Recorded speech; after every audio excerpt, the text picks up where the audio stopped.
Hey, Chris, this video is talking about training programs. What is the best type of training program that you should be doing? Should somebody else be doing? Should you and your buddy be doing the same thing or something totally different? There's no shortage of quote unquote training programs out there between like spin classes, yoga classes, Pilates, CrossFit, boot camp, weightlifting, powerlifting, just to name a few. We're going to go through the training hierarchy, what I think most people should be doing, but that does vary from person to person. Are we training sports specific type training or just general health and well-being type training? Question number one, what is the best training program for you? As I just mentioned, there is no shortage of options. We're going to go through here essentially the training hierarchy. Number one on the training hierarchy is adherence. Let's say that you really think you should be doing a yoga program, and that might be perfect for you, but you absolutely hate doing it. Your adherence is going to suck. Maybe the first few weeks you can kind of commit, 50-50, but over time, if you hate it, you're going to see no results from doing that. I truly believe everybody should be doing some type of resistance training program. Just for argument's sake, we're just saying yoga here. If you hate the program, you're not going to do it. And so there are certain reasons why people need to do things they don't like. So maybe you don't like lifting weights, but there is a ton of research to back it up that you should be doing that 2 to 3 times per week. And there's a lot of different ways and styles of lifting weights. You got, powerlifting, you got CrossFit, which is a mixture of that, bodybuilding programs, just regular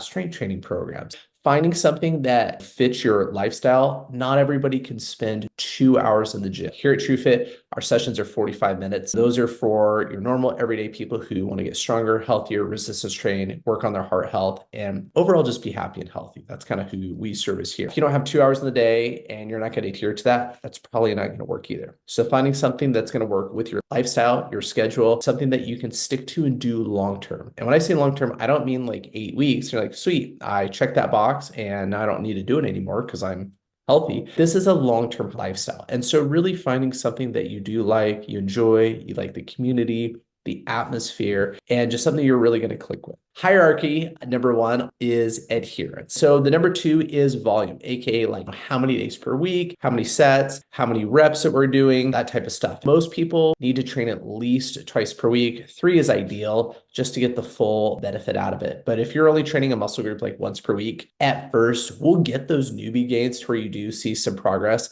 but after a bit we start to plateau out. So I recommend everybody doing at least 2 days per week of resistance training. If we're doing twice per week, we usually do a full body split. All those days, pushing, pulling, squatting, hinging, etc. And so that's kind of what I recommend there. And then number 3 is progression. Are you seeing progress during your training session? Let's just say like the 10-pound dumbbells. Are you using those 10-pound dumbbells every single session? You're doing 3 sets of 10 and on your chest press, 3 sets of 10 on maybe your curls. And then you're like, great, I've checked that box. At first, we'll get those newbie gains. Those are awesome. We have to be seeing some progression because it makes us feel better. Like, hey, I am seeing progress. I went from the 10s to the 12.5s. I feel better. That is progress, not to mention all the other benefits. To see quote unquote progression, it could be linear. We could be doing weight, volume. So you guys, might be doing like 4 to 6 reps for, 3 weeks here. And then the next week we'd start doing like 6 to 8 reps. Even if you're using the same weight, we have actually progressed. That's a linear progression, but we have progressed. The other way we can do it is, let's say at first you're doing more strength focus, you're doing 4 to 6, and we keep upping those weights. That is another form of progress. Another form is just our intensity or tempo or perceived rate of exertion or IRR, reps in reserve. All of those are another way to gauge like what is our intensity level. If I don't have to try at all for lifting those 10-pound weights, my reps in reserve or my perceived rate of exertion is probably very low. Let's say I bump it up to the 12.5s and now like for that chest press, I really got to push. I'm barely able to finish that. I know that my intensity is a little bit higher.